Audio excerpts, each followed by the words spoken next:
Kalaboso ang isang hinihinalang tulak ng droga sa ikinasang bypass operation ng Northern Police District sa Caloocan City.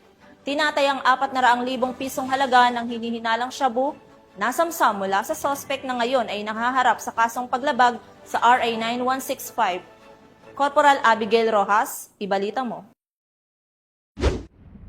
Kalaboso ang dalawang hinihinalang tulak ng iligal na droga ng mga operatiba ng Northern Police District District Drug Enforcement Unit o NPD-DDEU sa isang buy-bust operation sa Barangay 28, Caloocan City, dakong alas 4 pasado ng madaling araw. Kinilala ng pulisya ang mga nadakip na suspect na sina alias Tetong, 34 na anyos, residente ng Tondo, Manila at Tonton, 41 anyos, isang tricycle driver mula sa Maypaho, Caloocan City. Sila ay kapwa itinuturing na high-value individuals.